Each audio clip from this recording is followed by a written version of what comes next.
Thank you very much. It's an honor to be with you today. We just celebrated Women's Day at the White House. It was fantastic, attended by a lot of great women, All women are great.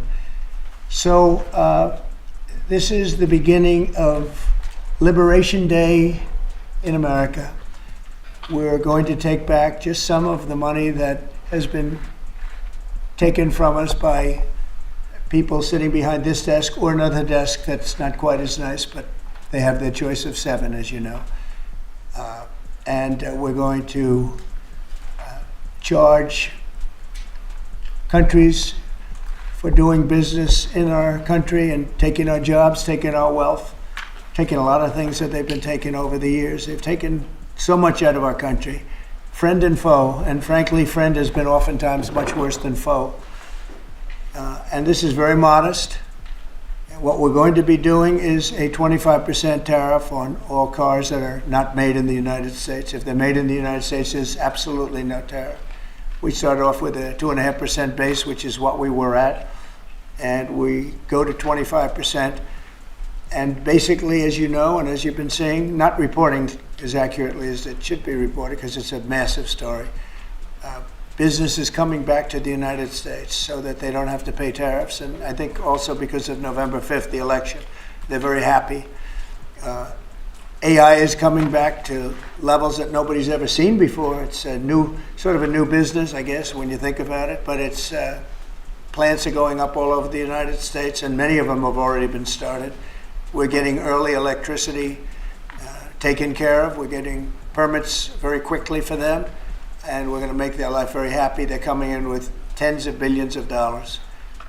Individual plants will cost 10, 15, even 20 billion dollars. We're going to let them build electricity generating plants along with their plant, and they can't even believe it. And we're going to get them very quick permits, as I've done always. I did that in Louisiana with 2 LNG plants. I got them one permit in 1 day after waiting 14 years, and the other one in 1 week after waiting for 12 years. But this is very exciting to me. This is the automobile industry, and this will continue to spur growth like you haven't seen. Before I was elected, we were losing all of our plants. They were being built in Mexico and Canada and other places. Now those plants largely have stopped, and they're moving them to our country. In Indiana, the great state of Indiana, I love Indiana. Honda is building one of the biggest plants anywhere, and they've just started. They wouldn't have done it without this. In all cases, they wouldn't have done it without what we're doing. So we'll effectively be charging a 25% tariff. But if you build your car in the United States, there is no tariff. And what that means is a lot of foreign car companies, a lot of companies are going to be in great shape because they've already built their plant, but their plants are underutilized, so they'll be able to expand them inexpensively and quickly. But others will come into our country and build, and they're already looking for sites. They're looking for mostly sites. They don't want to take the old buildings that are empty and falling down. They want to build new, and there's tremendous action. There is likewise for other companies and countries, like the chip making process. Your chip bill was a disaster done by Biden. All he does is give tremendous amounts of billions of dollars to chip companies that will do nothing with the money. They're not going to use the money here. They're going to just keep it. They have plenty of money. The one thing they have is they have a lot of money. In our case, all we're doing is saying you can't come in unless you build here. And the largest chip company by far is manufacturer from Taiwan is building here, and it'll give us almost 40% of the chip market just with that. They're spending almost $200 billion in the United States to build a plant, and they've almost started. They'll be doing much of the work in Arizona. So we have a lot of exciting things, but to me, this is one of the most exciting. Now, outside of one specific day, and that's Liberation Day. That's the real Liberation Day of America, and that's going to be in April 2nd, and I look forward to it. We'll have a little news conference. We'll talk about it, but this is very exciting. So we're signing a executive order today that's going to lead to tremendous growth in the automobile industry. As you know, the electric mandate that we did allows you to buy a car now, electric or gasoline powered or hybrid. You can buy any car you want We had it so that within a short period of time you had to buy all electric, and the country could never provide the money necessary to build all of those power plants that you would need all over the country. As you know, in the Middle West, they built 8 power stations. That's like the size of this desk or smaller. And they ended up spending $9 billion on 8. And of the 8, 4 of them didn't work. And we're not doing that. So you can buy electric, or you can buy gasoline, or you can buy hybrid, or you can buy whatever you want to buy. And that's the way it should be. The market's going to determine that. And you're going to see prices going down, but it's going to go down specifically because they're going to buy what we're doing, incentivizing companies to, and even countries, but companies to come into America and build. And we're already setting records for new plants. I think the new plant number, the tally is just within a period of a few weeks. It's very large. I want to be accurate. It's very large. And I'd like to ask Will just to come and give some of the basics, and then I'll sign it, and it's off to the races. I think our automobile business will flourish like it's never flourished before. Yes, please, Will. Thank you, sir. As you stated, we've prepared for your attention a proclamation imposing a 25% tariff on foreign-made cars and light trucks. This is in addition to tariffs that are already in place on those goods. In addition to, as you said, spurring increased domestic manufacture of cars and trucks, we expect that these tariffs will result in over $100 billion of new annual revenue to the United States of America in tariff revenue. I think ultimately we could probably anywhere from $600 billion to $1 trillion will be taken in over the relatively short-term period, meaning a year from now, but starting right away. I think we'll go from 600 to $1 trillion within 2 years. And I think we'll be right from the beginning, we're going to be at a very high number, right from the beginning.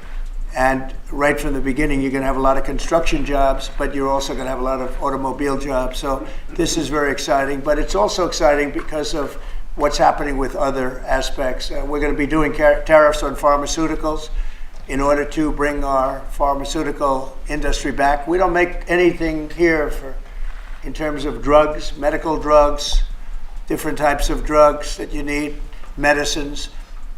It's in other countries, largely made in China, a lot of it made in Ireland. Ireland was very smart. We love Ireland. But we're going to have that. We're going to have lumber. We're going to free up some of our land.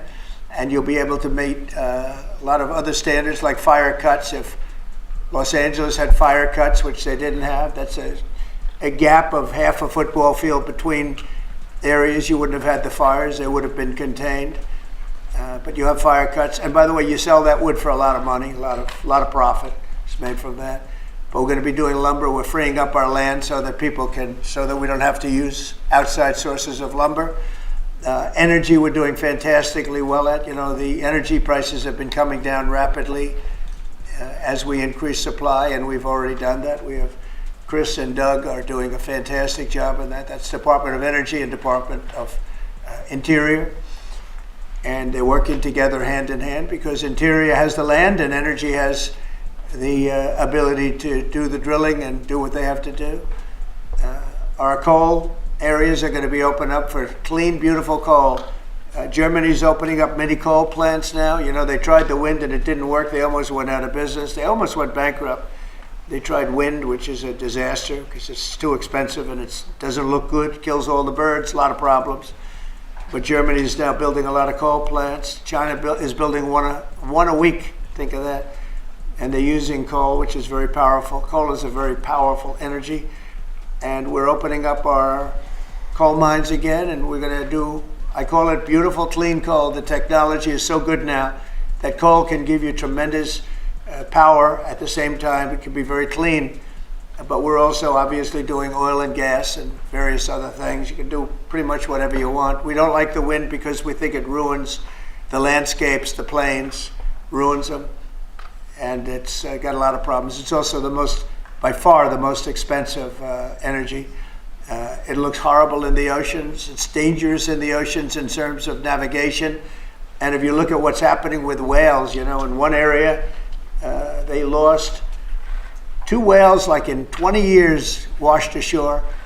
And this year they had 17 wash ashore. So there's something happened out there. There's something driving the whales a little bit loco, but they lost 2 in 20 years.